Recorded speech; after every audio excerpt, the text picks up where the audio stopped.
The 3rd year of marriage to my mute husband, and he still refused to get intimate with me. I looked down at the lace nightgown on my body, then at the figure walking away without hesitation. Through the doorway I was done compromising, it was time to set him free. The next morning, I was just about to pull out the divorce papers, when a voice echoed in my ears out of nowhere, "Why hasn't my wife changed out of her nightgown yet?" I froze sharply, turning to the man, sitting upright at the breakfast table. Lucas Williams' ears slowly turned red, and then more rushed thoughts spilled into my head. Is she looking at me? She's so cute. I really want to kiss her, and then do this and that, but I don't deserve her, damn it. I can't handle this. The next second, a strange sound rippled through the air. The mood turned bizarre. Lucas shuddered violently, and the soup dumpling he had just picked up with his chopsticks dropped to the floor. He suddenly shot to his feet. "I'm done eating, I'll head back to the room," he signed the words with practiced hands. Then tugged at his shirt and fled to the bedroom. I stared thoughtfully at the untouched dumpling left on his plate, and began to question if the voice I'd heard earlier was just a hallucination. Lucas might not speak, but there's nothing wrong with his mouth. Normally he could eat 3 or 4 bowls of breakfast like it was nothing. This morning he hadn't even finished one. Not to mention his zipper had burst open. Was that really just my imagination? "Why hasn't my wife changed out of her nightgown yet?" the voice rang again in my mind. I looked down at the lace nightgown I was still wearing last night. After having my pride completely crushed, I had passed out on his bed without changing clothes. I'd planned to get dressed properly this morning before breakfast, but then I remembered the cold, indifferent look in his eyes from the night before. Why bother? It's not like he's ever shown any interest in what I wear. So I sat at the table, nightgown and all divorce papers in hand, just about to take them out. And then I heard that strange inner voice. Now thinking about where that voice came from, I fell into silence. If he really had feelings for me, why show 2 completely different faces? Then it hit me, the last thing I'd heard before his zipper popped was, "But I don't deserve her." Could it be that for all these 3 years he's just been feeling inferior? 3 years ago during a banquet I casually stepped in to help Lucas when someone was trying to make things hard for him. That same night Lucas's father cleaned him up from head to toe, stepped on the gas, and dropped him off at my place. In that moment I felt like royalty. After all, in the Forrest family, dating back to my grandfather's grandfather's grandfather, there's never been a single poor man. I'd helped someone in passing, but the outside world misunderstood my gesture. I looked at Lucas, wrapped up like a chicken roll, fair-skinned and beautiful, with droplets still trembling on his lashes. The rejection that rose to my lips was swallowed right back down. I decided to go with a mistake. I've always been a shameless sucker for beauty, and someone like Lucas, a rarity in our circle. Mute or not, he was 1,000 times more appealing than those snobbish rich boys. Honestly, I must have been blinded by lust. So when his father smoothly proposed an engagement, I glanced at Lucas's ears burning red, and nodded almost without thinking. Lucas had no say in the matter. He didn't even go home again. He just became my living husband. The world buzzed with gossip over our backwards marriage, but I didn't care. He's mute, not a eunuch. I didn't expect, though, that this living husband actually had a mind of his own. That very day he locked his pants with a literal chain. Fine, I'm not the type to force things. He didn't ask to be a husband either. I hadn't even given him a heads up before bringing him home, like he was some object. I felt a little guilty, to be honest. But since the person was already here, I figured we could slowly build affection over time. What I didn't expect was that it would take 3 whole years and still no progress. He wouldn't let me sleep with him, wouldn't let me kiss him, touch his face, hold his hand. He wouldn't even lie in the same bed as me. I tried to make the first move once, tried to force things a little, but the second I touched him his eyes went red. I was stuck, neither able to go forward nor retreat. I was frustrated. Was I really that unattractive? Just as I sat up and was about to demand an explanation, he quickly shut his eyes and turned his head away, looking like he was suffering some great humiliation, as if I were a pile of manure sitting on top of him. That crushed me deeply. I didn't speak to him for 2 whole months. Maybe he felt guilty because for the first time Lucas reached out and took my hand. He led me to the table and personally fed me breakfast, but he didn't understand. We girls with big appetites, you can't just toss us a treat and think everything's good. So that night I put on the battle outfit my best friend gave me. She said it made men go crazy and made women lose their cycles. She was being modest. I stared at the few ribbons on my hand, and closed my eyes. Let's just call it a lace nightgown. While Lucas was in the shower, I sneaked into his room, and climbed into his bed. His scent surrounded me and images kept flashing in my mind, only just flashes, because the moment that man opened the door and saw me, he slammed the door shut and locked me in his room alone. Maybe emotions get amplified in the dead of night. Even someone as thick-skinned as me couldn't help but feel genuinely sad. In that moment I called my assistant and asked him to draft divorce papers that very night, and yet now I rested my chin on my hand staring at the still unrevealed divorce papers. Opened the drawer, put them back, closed it smooth as silk, feeling great. Divorce over my dead body. I've had my eyes on Lucas for so long. He might not like me. I thought I should let him go, but now that I know the truth, please. I puffed out my chest, eyes resting on that tightly closed bedroom door. A smile crept onto my lips. Inferiority complex, that's the best dairy a man can bring. Looks like I picked up a treasure. The door wasn't locked. Lucas had, as expected, changed his pants. My gaze fell on the damaged pair draped over the chair. I was just about to pick them up for a closer look when a pair of pale hands snatched them away and hid them behind his back. Lucas looked nervous, his fingers flying anxiously in sign language. What brings you here? TCH. His gestures were as distant and restrained as always, but in my ears his thoughts were exploding like fireworks. My wife came to see me. I am so happy. Why is she looking at my pants? Did she figure out my dirty thoughts? No, my pure sacred wife must not be tainted. Why isn't she saying anything? Is she mad I didn't eat breakfast with her, or because I didn't hold her hand this morning? Wait, could it be she saw what I left in the bathroom? I'm so screwed. What thing? What exactly did he leave in the bathroom? I frowned, my gaze involuntarily drifting toward the ensuite. A beat of silence, then his thoughts blared even louder. Why is she looking toward the bathroom? She really found out I took her clothes. I'm doomed, completely doomed. My head buzzed. I quickly looked away, and his inner voice finally quieted down. She didn't say anything. Maybe she hasn't noticed yet. I need to find an excuse to get her out so I can clean up whatever's in there. Damn it, I lost control yesterday. Whatever it was, it lodged like a lump in my throat. I choked and flushed red on the spot. Then I felt a warm hand patting my back gently, while another placed a glass of water to my lips. I took a few small sips guided by his hand and slowly calmed the jolt in my heart, feeling better. Lucas sat down the glass and signed softly. I nodded still. I couldn't help but sneak a glance toward the bathroom, my face burning. Grabbing his hand in a hurry, I made up an excuse. I didn't eat enough earlier. Come have another bite with me. Lucas obediently let me lead him back out. His inner voice was practically squealing with joy. At the dining table, my racing heartbeat finally began to settle. Lucas' head lowered, ate quietly like usual, taking a bite himself, then feeding me a bite. But when our eyes met, he dropped his chopsticks and quickly looked away. I really want to help her put on a coat. I'm losing control again.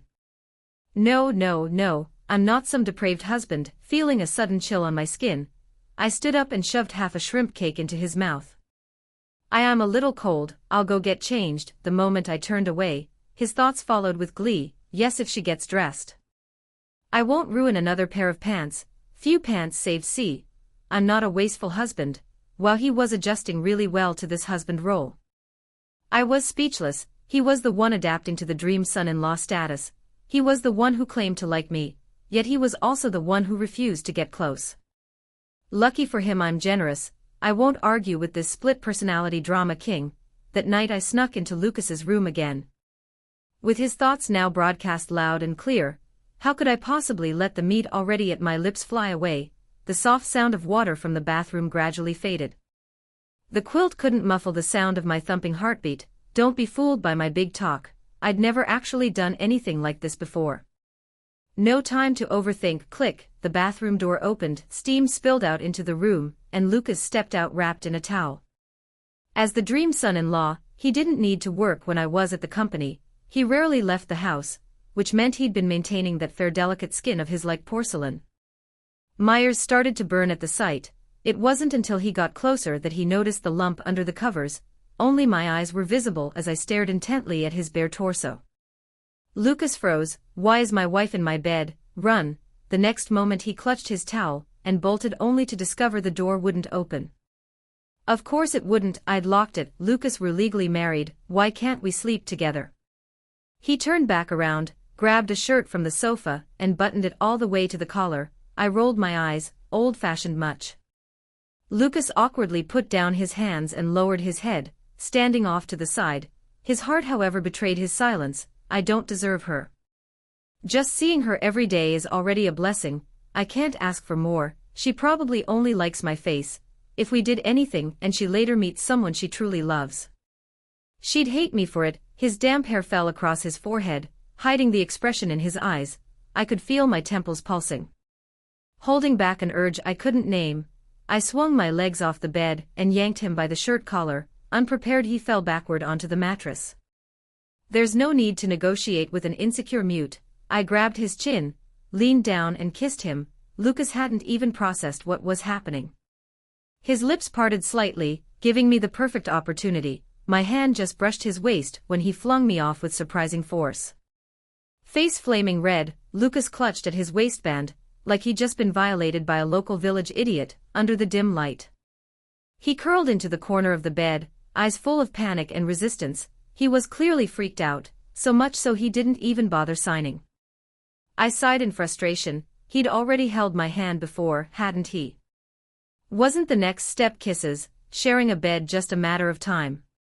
Who knew that the second I touched his lips, I'd lose all reason and nearly pounce on this insecure little lamb?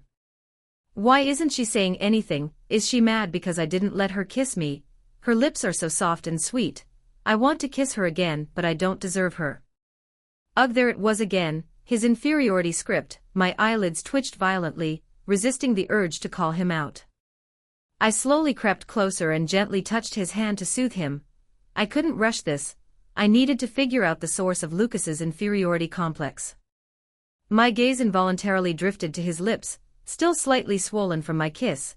I swallowed hard and lay down beside him, eyes wide with anticipation. I won't do anything, just one more kiss please, pretty please. Good things put people in a good mood. Last night we didn't just kiss once. As I sat at the breakfast table letting Lucas feed me, I couldn't help but smile. Wife looks really happy. Is it because she got to kiss me last night? Or because breakfast tastes especially good today? She looks so beautiful when she smiles. I nearly choked on the dumpling in my mouth. Seriously, I smile once and he starts spiraling. Not only is he insecure, he's clearly got a touch of repressed flirt too. I'll eat by myself, I said, reaching out to take his chopsticks. Seeing the dumplings in his bowl cooling fast, I thought he should eat while they were still warm. Why doesn't she want me to feed her anymore? Was I doing it wrong? Maybe she's tired of me after kissing me. I knew it. No one really loves me. If she's already sick of kissing me, what happens when she sleeps with me? She'll divorce me on the spot. Wow, his whiny inner voice buzzed in my ears, yet his expression stayed perfectly composed. Not a twitch of emotion, even as he picked up another dumpling. He could win Best Actor at the national level. What a faker. If he keeps whining like that, we're going to flood the whole house. Useless husband. I swiftly picked up a dumpling and pushed it to his lips. Plugging his mouth was the only way to stop the chaotic spiral of his thoughts. I said softly, "It's not that I didn't want you to feed me, your dumplings were getting cold." Lucas obediently opened his mouth and chewed, his dimple just barely peeking out like a hidden sesame ball. Enjoying a secret victory, so she was worried I'd go hungry. That means I'm in her heart. A kiss gets me fed by my wife. Amazing. Should I let her touch my ABS tonight? I've been training pretty hard lately. Touch his ABS? I had to physically stop my legs from jumping up under the table. I shoved a few more dumplings into his mouth to suppress the rising madness. Whoever said this mute man was boring, he was amazing. The words touch ABS echoed in my head the whole day. Unfinished company documents were sent to the house for me to handle.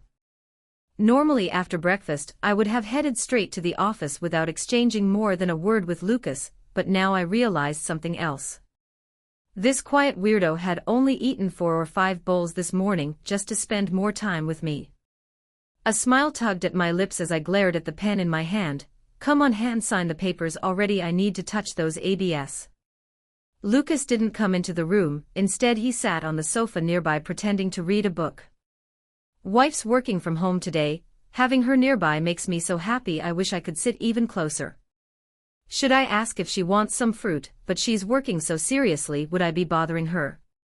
While I lifted my eyes and snuck a glance, his fingers were practically tying themselves in knots behind that book. He wanted to use sign language, but he was too scared to interrupt me.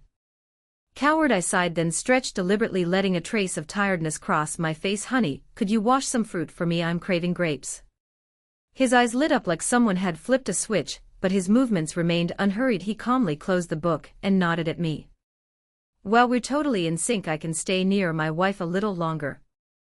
Ha, my soft fragrant wife. Soon his shadow fell across the table. Lucas gently set down the fruit plate, then poked my shoulder to indicate it was ready. His face blank, like he was sending me off to dig coal in Africa. I nearly choked deliberately. I used my ink-stained fingers to smudge the fork. Oops, I got it dirty. As he turned to leave, I tilted my head and looked up at him with a pleading expression. Honey, could you feed me? He paused, his ears slowly turned that familiar shade of pink, and with a look of great reluctance he nodded.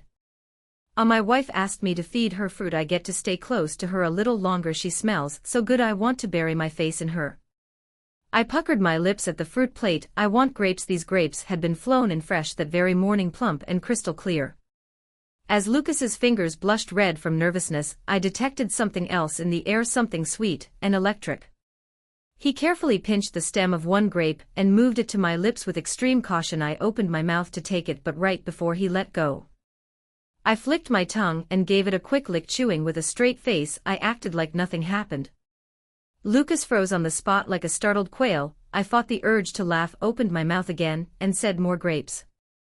Before the last word had fully landed, the bedroom door slammed shut behind him. The sky was dimming, the final rays of daylight sinking into the clouds. The sweetness of the grape lingered in my mouth, fermenting gently. I licked the juice from my lips. My eyes drifted toward that firmly closed door. Dessert was nice, but it was time for the main course. No, Lucas yanked down his pajama top and leapt 8 feet back, his face red as a tomato, arms forming a giant X in front of his chest. The warmth of his skin still lingered on my fingertips. He looked like he might physically tear the bedroom door off its hinges. I was furious. He'd obviously enjoyed it too. I glanced purely by accident at the lower half of his body. Lucas flinched violently and resumed dismantling the door with even greater urgency. Lucas, do you hate me that much? I didn't know if it was the frustration of being pushed away at the final moment, or maybe after all these years I'd started to feel something more than desire for this fragile man, but suddenly I felt helpless. I knew love was like peeling an onion layer by layer, but did this damn onion have to be wrapped in steel armor? Lucas is getting close to me, really that unbearable for you? The sounds of him prying at the door abruptly stopped. He turned around, lost and flustered, as I slowly walked toward him. My bare feet met the cold floor, cooling the mess in my head. Just enough to think clearly. Hasn't he always been like this these past 3 years? He saw me shivering and instinctively took a step toward me, but then he stopped, retracting his outstretched hand at the last second. He lowered his gaze and in silence slipped his slippers onto my feet. Lucas's love was too delicate. So delicate that if you blinked it vanished. I forced down the frustration boiling in my chest and lifted my chin. I won't force you, but at least try on this outfit for me, okay? The battle outfit my best friend gave me had a matching male version. I pulled the fabric out from the bottom of the closet and stuffed it into his arms. In my imagination, Lucas would take the clothes and try them on bashfully. But instead he stood there holding the fabric frozen, no sign of compliance. My carefully restrained anger flared again. Uncontrolled and uninvited, my vision began to blur. Lucas, do you love me? Clutching his sleeve, I desperately wanted an answer. I'd learned sign language for him, waited 3 whole years, yet never once had I seen him make the sign for love. Silence as expected. He lowered his head, refusing to meet my eyes. The room was oppressively quiet. If I stayed a second longer, I was afraid I'd break and say something cruel to this inferiority-ridden mute. I pulled open the barely hanging on door that he'd half destroyed and stumbled out. My car raced down the empty roads in the dead of night. The wind cooled my rage little by little until I suddenly realized something was off. I wasn't drunk. Why was I this angry? Over the same Lucas who'd been like this for 3 years straight. I slammed on the brakes. The shriek of tires tore through the silence. My heart thudded wildly, and then it hit me. Lucas's inner voice. I couldn't hear it anymore. I turned the car around halfway back. I still didn't go home. Instead, I found myself sitting in a bar with my best friend, who eyes half shut. Was sleepily pouring shots down her throat. Had a fight with your little delicate husband, she yawned. Isn't he mute? How do you even argue with someone like that? One shot in. She leaned closer, with a cheeky grin. Wait, don't tell me it's a bedroom issue. The icy liquor slid down my throat, but the aftertaste was bitter, judging by how easily he burst his pants. That didn't seem to be the issue at all. He seems to love me, I murmured, but he's always running away. The bitterness on my tongue deepened. It burned, climbing straight to my eyes. I rubbed them, unwilling to break down in public, crying over a man so not my style. The more I tried to keep him out of my head, the more he crept back in. Shot after shot, his face grew clearer, more vivid. Lucas had the kind of features that bordered on breathtaking. Put a wig on him, and he could easily pass for a stunning woman. The first time I saw him, I was absolutely attracted to his looks, not gonna lie. Just having him across the table could increase my appetite by 3 bowls. With a beauty like him in sight, everything in life just felt better. But later, I found myself coming home earlier and earlier. I missed him. We started marking anniversaries, celebrating tiny milestones that were just ours, and somewhere along the way, the idea of home began to change. I started believing there was someone waiting for me, in that house in the sea of glowing windows across the city. One of them glowed just for me. I've said it before, my family is rich. Even if you rewind history 100 years, the Forest were nobles among nobles. In our family, business always came before people. Every heir was molded from birth, raised by a rigid script. Only when they were ready to shoulder the empire would the older generation step down. I followed their script obediently. Sometimes I secretly hoped once I was capable enough, maybe they'd finally have time for me, but when I finally reached that point, they simply said they were tired. That after half a life of routines, they wanted to live for themselves. And what about me, the child born to inherit? Was I supposed to be happy about being a well-prepared investment? Say they don't love me, but they only had one child, me. They handed over the company at just the right time, gave me everything I asked for. Say they do love me.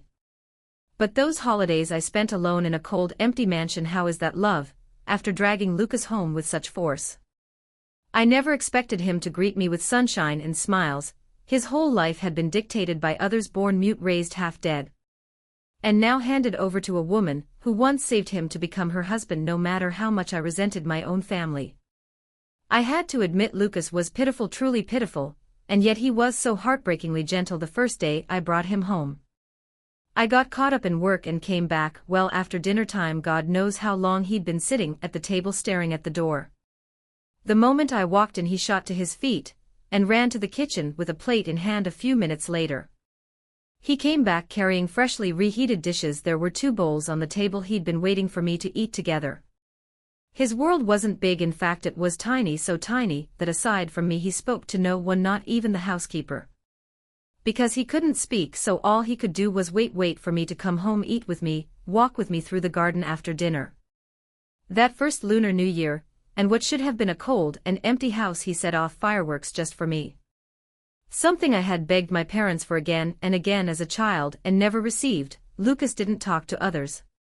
He shrank away from strangers, nearly antisocial, someone who would disappear in a crowd without a ripple. Yet he was using every way he could think of to please me. If love can only be proven with words, how does a mute say I love you?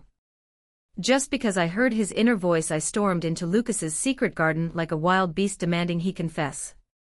Because I could hear his thoughts, I treated him as a normal person. Because I heard his affection, I became more and more aggressive with intimacy. Because I heard his voice, when it suddenly disappeared, I forgot.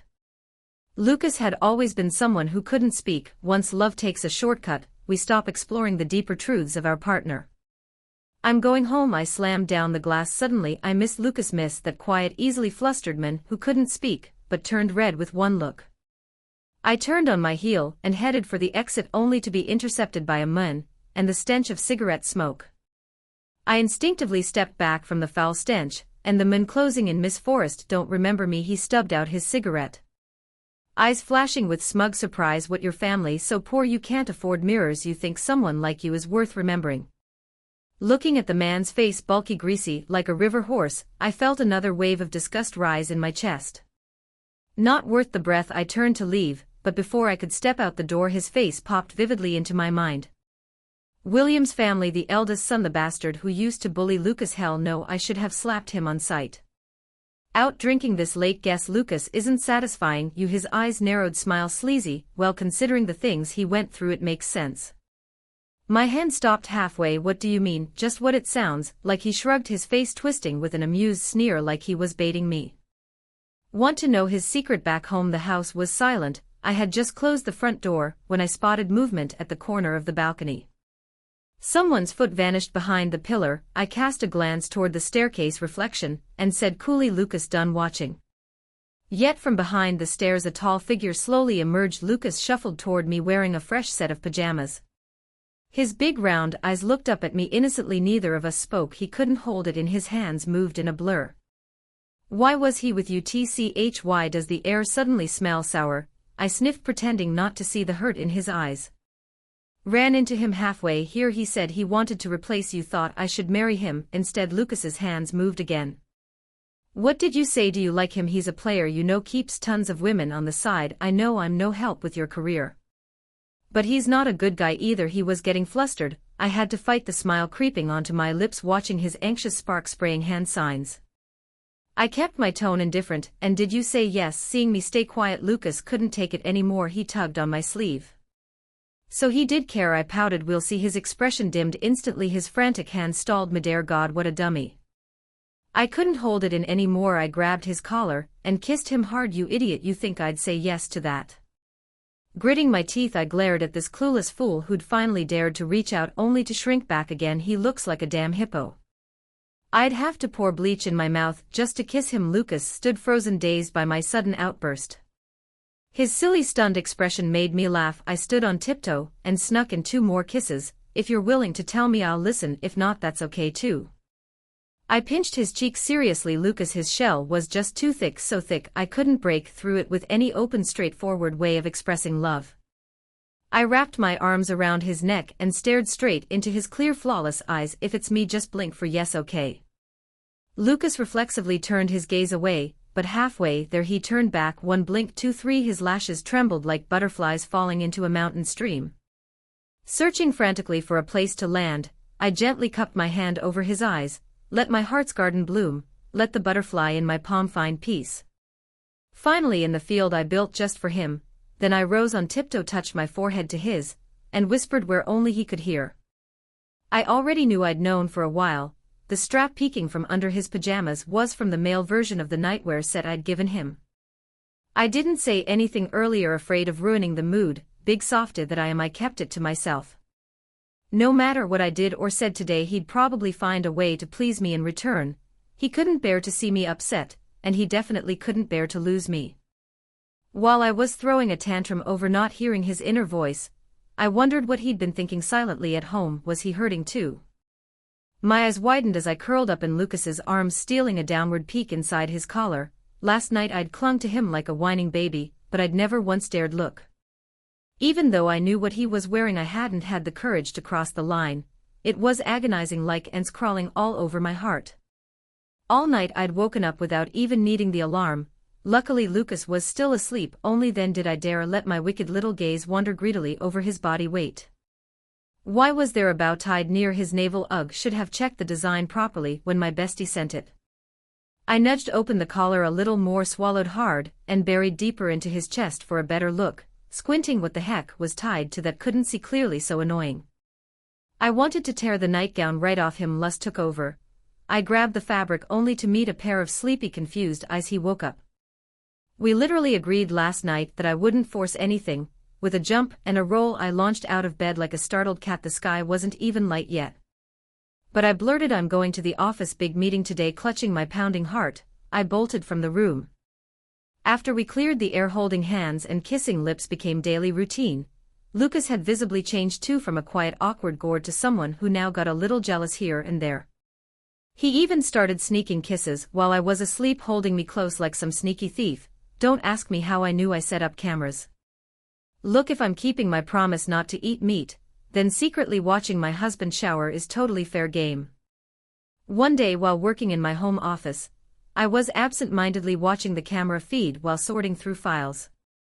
Lucas was rummaging around near the dining table cabinet, and then he pulled out the divorce papers I drafted forever ago. Holy crap, I forgot I'd stuffed those in there. Lucas's shell had only just started cracking. What if this scared him back into it? I dropped everything and raced home. When I arrived, the spot where Lucas usually waited for me at the door was empty. My stomach sank. The divorce papers were on the table, but Lucas was nowhere to be found. Just as I was about to flip the house upside down, something grabbed my waist. I was pulled into a familiar embrace. Before I could speak, I felt something cold against my neck. His arms around me tightened. Like letting go would make me vanish. Lucas, I said softly, I never intended to divorce you. That was a long time ago.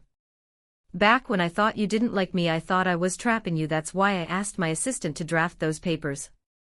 His grip loosened slightly. I turned him around gently by the shoulders and cupped his tear-streaked face in my hands. I kissed away the salt. I wasn't lying to you. We promised if anything's wrong, we say it. No more misunderstandings. Trust me, okay? Only then did Lucas raise his head and slowly finally let me go. It was the first time he let me see him afraid. My heart swelled with quiet joy. My mute husband was making real progress. I was just about to keep coaxing him when Lucas suddenly raised his hands and signed. Don't abandon me, please, wife. Don't abandon me. My breath caught my chest, twisted like it was being wrung out. Wide open to the cold, and then it hit me, that secret, Lucas's secret, the one that hurt too much to even think about. Lucas was abandoned as a child, adopted into a nightmare. He couldn't even speak, couldn't express his pain. Wife, please don't leave me. I knew he must have remembered it all again, all those horrors that shaped who he'd become. I grabbed his trembling hands and pressed down the lump in my throat. Then I handed him the outdated divorce papers. Rip them up. Lucas froze. I repeated firmer, rip them. You have the right to refuse everything now and forever. You have the strength to say no, Lucas.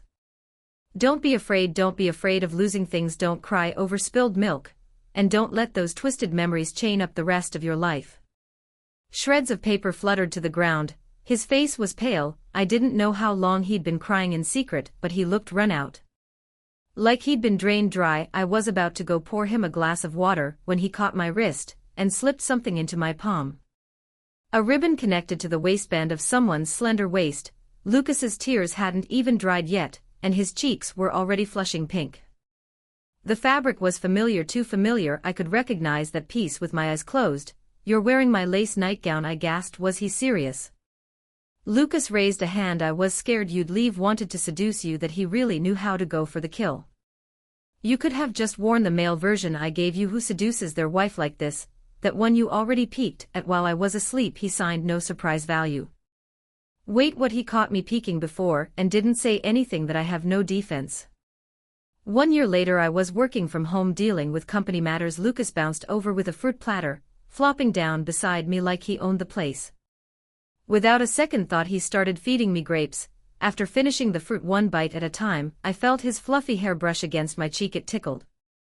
What is it now? I asked. Lucas looked up. Since he couldn't speak, he just blinked at me rapidly. I squinted. Are your eyes itchy or something? Lucas froze, then immediately flailed his hands and eyebrows, in frustration with a dramatic huff. He flopped down on the sofa across from me. I held back a laugh and slowly crawled over to him, burying my face into the crook of his neck. Over the past year, Lucas had put on a bit of weight. He felt solid and warm now, like a real home. You dummy, of course, I knew he loved me ever since I peeled back the layers of this stubborn onion. I'd finally reached the soft center, the sweetness of being loved. Lucas couldn't speak, but every second spent with him was loud enough to shake my world. The day I met him, the weather wasn't great.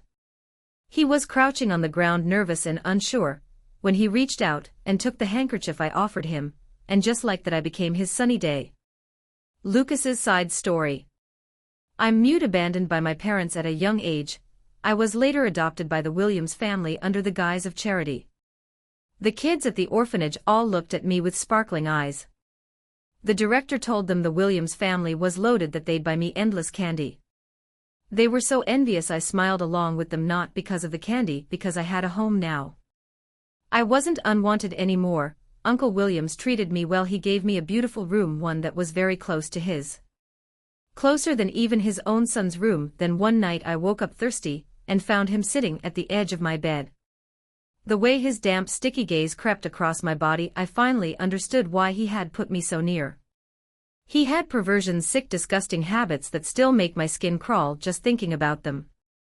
At first he just pat my back, stroke my waist, speak kindly, and say our little Lucas is growing so tall. Then it escalated bit by bit until I resisted. That's when he dropped the act. Threw me to the ground, eyes full of violence. Who told you a pretty boy like you could say no? If you weren't so good looking, do you think I would have adopted a useless mute like you? Pretty.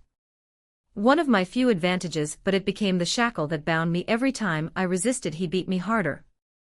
The welts and lash marks across my back were proof of his shame turning into rage. If he couldn't have me, he'd destroy me. He could have killed me outright. And no one would have investigated the death of some abandoned orphan, but he didn't. He kept me alive just to keep tormenting me. His son joined in too. Together they made me their favorite toy, pretending to be a dog drinking toilet water, getting my head shoved into sinks. I didn't know when those days would end. I didn't even dare hope for it. I didn't want to die, I just wanted to live. Then one day, while being held underwater in the swimming pool, I heard a splash beside me. Someone had jumped in. The grip on my collar vanished. A new force pulled me upward. When I broke the surface, everything swam into focus. A girl stood in front of me looking like a goddess, frowning down at me. I was soaked. Ashamed, overwhelmed, but she simply pulled a handkerchief from her pocket and held it out. Here, she said, wipe off the sky. That day was overcast, rain could fall at any second.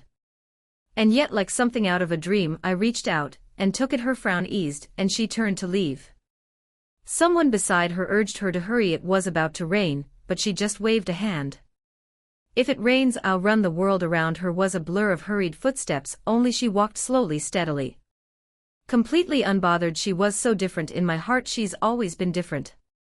One day I finally mustered the courage to tell Emma Forrest everything about my past, but she didn't look surprised. Instead, she grabbed my collar, kissed me hard on the cheek twice, and said, my brave little darling, you didn't let the darkness swallow you. Wait, had she already known? Seeing my sheepish look, Emma tugged on the ribbon at my waist and said that Hippo told me he couldn't stand to see you happy. So he tried to ruin you. I panicked a little. She sighed and told me everything. Apparently that river hippo creep had described all the horrors I'd suffered, hoping it would make her disgusted with me and leave me. But after hearing it all, she simply snorted, your family's overdue for bankruptcy anyway. The man sneered.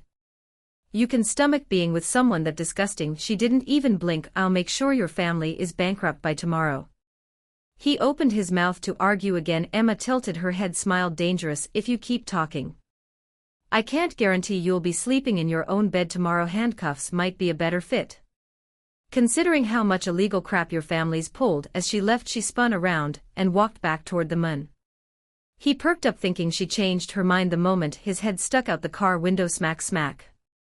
2 heavy slaps landed on his face. I meant to do that in the bar earlier, she said, almost forgot. I tilted my head back, trying to process everything. No wonder not 3 months later, the Williams family declared bankruptcy. Within 6, both father and son were sentenced to prison. Emma tugged open the ribbon at my waist and smiled playfully. I told you my grandpa's grandpa wasn't poor. You mess with me, that's a steal while you're kicking. Then she cupped my face, gently patting my cheek. My lovely mute husband, enough signing for today. When our feelings overflowed, she leaned close to my ear, her voice so sweet it made my bones go soft. Lucas, the world is loud and messy, but I only belong to you.